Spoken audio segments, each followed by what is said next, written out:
parler du Seigneur, tout ça, etc. Il est parti jusqu'à haut, il a parlé. Et après, la question c'était tout simplement, que ferons-nous en fait? Qu'est-ce qu'on va faire? Et une fois qu'ils ont accepté le Seigneur, eux aussi faisaient quoi? Ils persévéraient. Pareil. Dans les enseignements des apôtres, dans la doctrine, dans la communion, tout ça, fraternel, dans les prières, tout ça, etc. Et au fur et à mesure, le Seigneur faisait quoi? Il rajoutait. Au fur et à mesure, quand je dis rajouter, au fur et à mesure, il y avait des âmes qui venaient encore se repentir. Il y avait des âmes qui donnaient leur vie au Seigneur. Et c'est comme ça. Et pour moi, c'est ça les réveils. C'est vraiment... Ça commence d'abord dans le cœur. C'est vraiment un changement des ténèbres à la lumière. Il y en a des fois, ils disent non, doucement. Je vais aller mollo. Non, tranquille. Okay. Non, c'est radical. Le réveil, c'est ça. Radical. Et là, quand tu persévères dans ces enseignements des apôtres, tout ça, tu vois comment ils ont fonctionné. Et là, la fermeté. Tu continues à persévérer comme ça. C'est ça le réveil, un changement. Oh non, ça, pour l'instant, c'est là, j'ai du mal. Non, là les 3000 âmes là, vous n'avez pas du mal. Hein. C'est tout de suite, 3000 âmes, c'est énorme. Nous, déjà, une seule âme là, déjà, on est content. Maintenant, il faut que là, mon question, pour persévérer, tu veux quoi? Tu veux ça? Tu veux quoi? Mon téléphone? Mais je vais lire la Bible. Donc, aujourd'hui, il y a une seule âme. Quand on donne notre vie au Seigneur, on a encore du mal. Non, j'ai besoin d'aide. Oui, il n'y a pas de problème. Mais il faut... Chacun doit prendre conscience, en fait. J'ai donné ma vie au Seigneur, maintenant je vais persévérer dans ça. J'ai donné ma vie au Seigneur. C'est comme quand... là, tu deviens passion du Seigneur. En fait, le Seigneur devient ta passion. C'est lui que je veux. C'est là, c'est... Il n'y a rien à faire. Je change complètement, mes amis, tout ça, ils ne me connaissent plus, tout ça, etc. C'est ça le réveil. Et c'est par là que si chacun réagit comme ça, voilà. Aussi,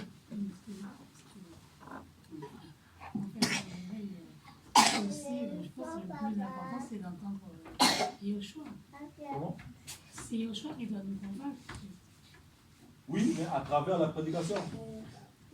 Comment entendrait-il parler s'il n'entend pas? Oui, voilà, tout à fait. Bien sûr. Il y a quand même ce mouvement d'aller prêcher. Bien sûr. Et après, il y a l'histoire aussi de... On parlait de donner, distribuer le pain. Ça, je pense que c'est le cœur. Tout doit être privé là, en fait. Mais aussi, bien sûr, individuellement, chaque personne doit avoir cette conviction-là, mais ça ne se fabrique pas. Il faut voir que le Seigneur convainc chacun de nous. Tout ça, c'est les conséquences du réveil. Sans réveil, c'est le réveil qui crée tout ça en nous, en fait. Parce que on prend conscience de tout et le Seigneur, il nous par son esprit, il nous éclaire.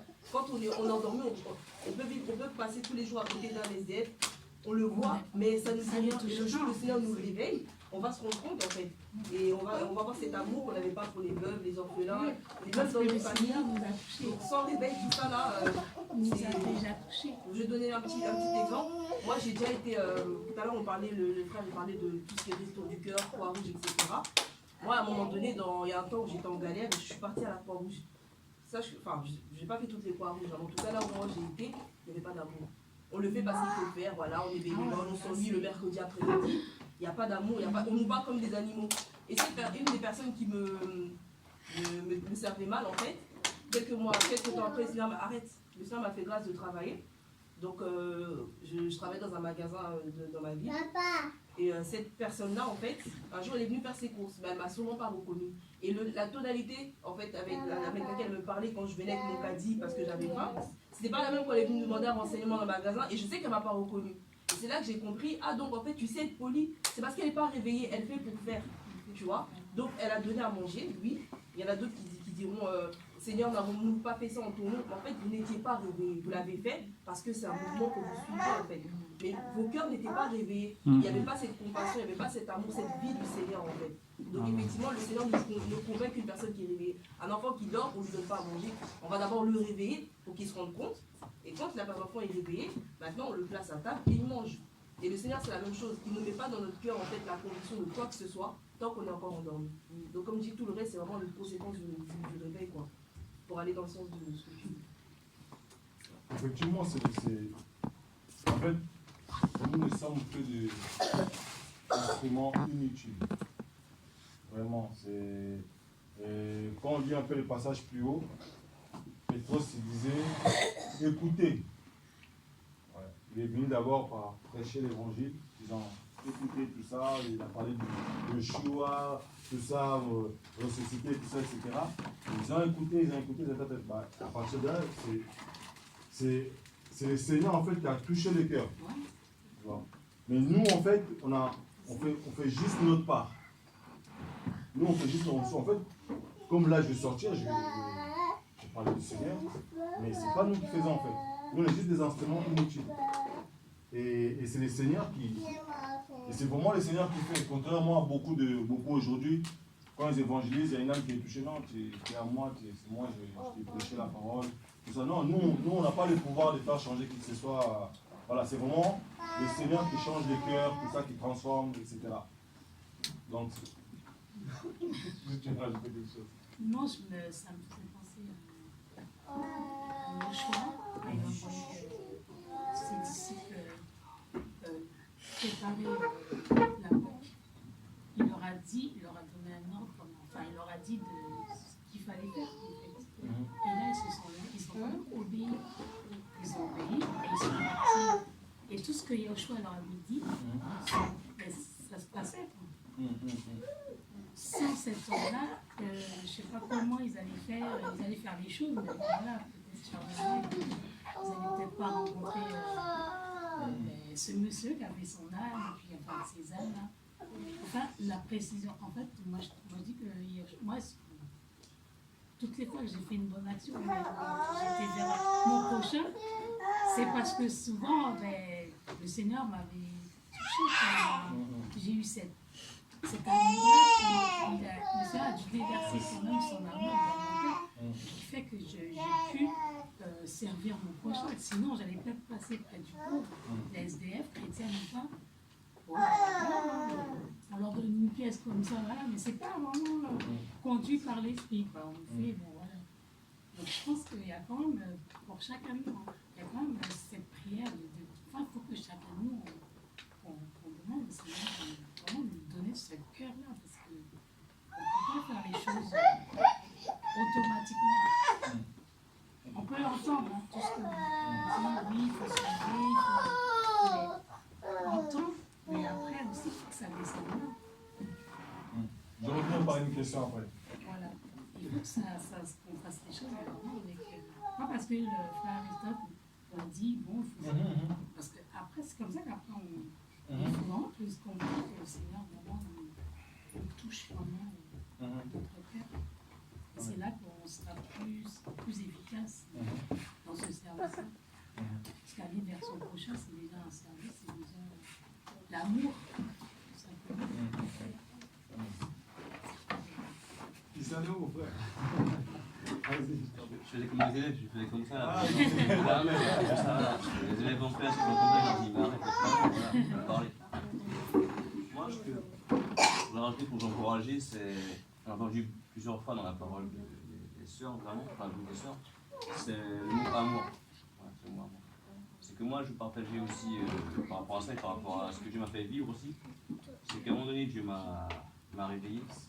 Et là où j'ai vu un impact dans la vie de ceux qui m'entouraient, c'est quand j'ai vu l'amour. Quand j'ai laissé l'amour qu'il avait mis en moi, quand cet esprit se manifestait, j'ai vu un impact important. Voilà.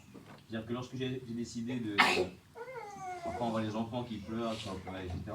Quand mon fils se réveille la nuit vers 2, 3 h, 4 h du matin, parfois j'ai plus sommeil. Là j'ai choisi de dire non, je vais me réveiller, je vais prier, je vais te donner pour... Je nommais chaque maison de mon quartier, les 49, Et chacun de mes collègues comme ça. J'ai fait ça pendant des nuits, des nuits, des nuits, des nuits, des nuits. Et après, j'ai vu les portes s'ouvrir en fait. C'est-à-dire qu'en manifestant l'amour, j'ai vu des collègues venir me dire, mais pourquoi t'es comme ça toi? T'as quoi en fait? Pourquoi t'es pas comme nous? Il y a un truc qui va pas chez toi. Et là, j'ai pu évangéliser. Il y a des collègues qui ont pu donner leur vie à Jésus comme ça. Mais tout est parti, moi, j'ai vraiment resté sur l'amour en fait. Parce que si on donne de l'argent aux gens, enfin, de la nourriture aux gens, si même on va leur prêcher mais qu'on n'a pas d'amour, ça va faire quelque chose. Mais après, c'est un truc qui va vite s'éteindre en fait. C'est qu'on a besoin, comme l'a dit la sœur, on ne le crée pas nous-mêmes. Mais c'est même pas qu'on va le demander. Parce que c'est déjà ça a été répandu en nous par le Saint-Esprit. Mais il y a des choses à l'extérieur, comme l'a dit le pasteur, dans l'âme, qui viennent étouffer ça. Qui viennent empêcher à l'amour de manifester à ce en fait, c'est un diamant qui est là, et dans le livre là, il ne brille pas en fait. Parce qu'il est étouffé, il est enfermé. Mais quand on l'ouvre, il brille. Là, tu n'as plus grand chose à faire en fait. Ça a pris, tu as même de dire aux gens, ouais, regarde le diamant. Ils ne veulent même pas le regarder, mais ça brille tellement, ils sont là, waouh, ils arrivent. Il faut que ça sorte. Et parfois, pour que ça sorte aussi, c'est nous aussi à se faire violence. À se dire, il faut se donner nous-mêmes ce petit coup de pied pour avancer. Quoi. Moi, je l'ai vécu en tout cas à une époque, je le revis encore, vraiment de passer du temps à faire passer l'autre avant soi. Toujours, cet esprit m'a dit, l'amour, il y a deux niveaux, il n'y a pas que ça, mais c'est faire passer l'autre avant nous, c'est le donner pour l'autre. Il y a un endroit où on peut tous le faire, il n'y a aucune excuse dans la prière. Il n'y a personne qui peut dire oui, je veux. Non, je suis trop fatigué. Non, tu as toujours le temps où tu es. Voilà, le temps même moi en cours, parfois j'ai le portable et tout, on a le temps. Voilà, mais de se dire, bon, mais là, ok, je vais prier pour telle personne. Je vais vraiment demander à Dieu et tout. Mais quand il y a vraiment l'amour de Dieu qui est l'initiateur de ça, il y a toujours un impact. Toujours un impact. Moi, j'ai vu ça pendant des mois, si bien qu'après, je me suis retrouvé un jour à la fête des voisins. Ah, mais j'étais content. J'ai vu qu'à la fête des voisins, j'évangélise les gens comme ça. Alors qu'avant, je ne faisais pas. J'évangélisais d'aller, j'hésitais, voilà, j'avais des doutes et tout, c'est pas facile. J'ai expliqué que l'évangélisation parfois, c'est pas toujours facile pour moi. Mais là, j'ai vu que j'ai même pas fait d'effort en fait. C'est eux qui sont venus me voir. Ils viennent me voir pour me dire ça, ils te posent des questions. Et j'ai pas besoin de faire grand chose en fait. Je vais vraiment nous encourager à demander au Seigneur de nous aider à ce que de l'amour qu'il a mis en nous soit libéré vraiment. Parce que l'amour est plus fort que tout. La foi va disparaître, l'espérance va disparaître au ciel. Il n'y a plus ça au ciel, il n'y a plus de foi, c'est fini. Il a dit, même si tu déplaces les montagnes, même si il y a 1000 aveugles, ils ont tous la vue, si tu n'as pas l'amour, ça ne sert à rien. Comme si tu pars dans les villes en fait. Mais quand tu as l'amour, en fait, et on a l'amour en fait, et quand l'amour est exprimé, c'est fort. Parce que l'amour est plus fort que tout. L'amour, c'est quand tu vois, on te frappe, et toi, tu rends pas. L'amour, c'est. On l'entend parler, mais moi, je veux vraiment nous encourager à chercher auprès de Dieu, avoir une plus grande révélation de son amour, qu'on puisse vraiment le vivre et pas lui dire amour, amour, amour. C'est dans nos bouches, ça sert à rien, mais que toute notre être soit imprégné de cet amour-là. Quand on parle de feu, quand vraiment le feu de l'amour, quand on dit ouais, moi je vais envoyer le feu, mais ouais, moi je vais envoyer le feu, mais c'est le feu de l'amour que je vais envoyer, c'est-à-dire que je vais aller et puis. Alors, on va envoyer le feu dans telle ville. C'est pas qu'on va envoyer des prières sans fin, voilà, c'est bien la prière en prophétie, mais c'est quand on va aller, et puis quand je me disais, quand on va jette des cailloux et tout, tu vas quand même. Et là, il y a toujours un impact. Et je veux vraiment aussi nous encourager aussi à. Comme elle a dit, c'est un deuxième encouragement, du mal vraiment parler plus fort par rapport à ça, c'est s'attacher à ce que Dieu nous demande, à nous réjouir en ce qu'on a fait, ce qu'il nous a demandé, sa volonté. Parce que parfois on fait des choses, on ne voit pas le résultat tout de suite, on se décourage. Parce qu'on se fie plus à nos yeux, à nos oreilles, et se dire, ah mais si je vois, ils ne sont pas convertis, s'ils n'ont pas fait ça, c'était pas efficace. Et Dieu m'a dit, arrête ce que tu as dit.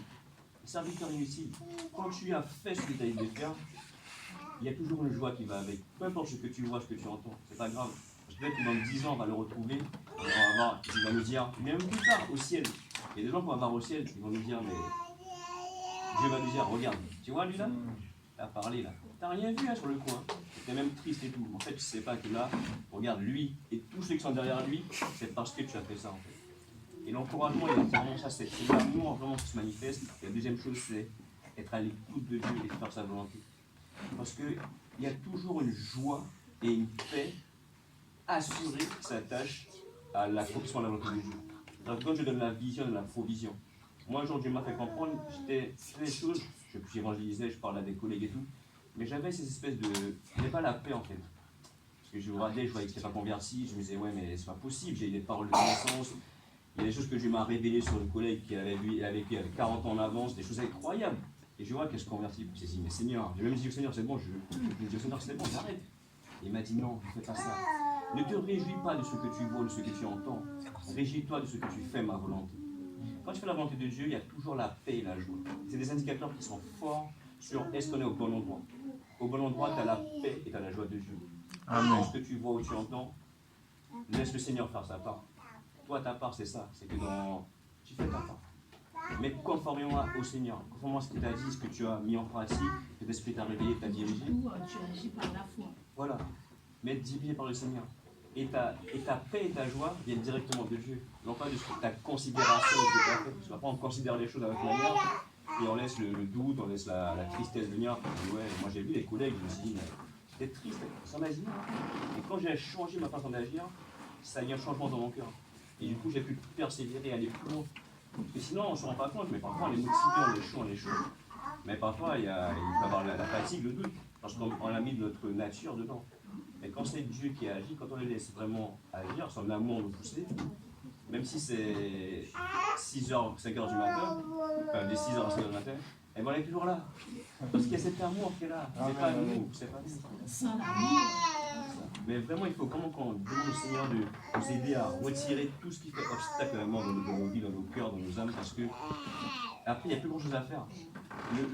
C'est un diamant qui brille, ça éblouit les gens. On n'a pas besoin de faire des efforts, c'est puissant. L'effort, c'est, comme il a dit, nous à diminuer et lui à grandir, que Christ puisse se révéler en nous, c'est un amour. Et là, c'est différent. Là, le réveil, après, c'est atomique. La foi. L'amour. Est-ce que vous pensez que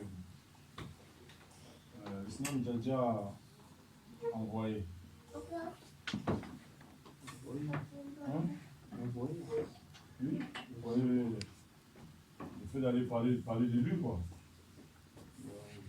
Est-ce qu'on attend une réponse bien précise est-ce qu'on a encore besoin de prier pour qu'on dise vas-y?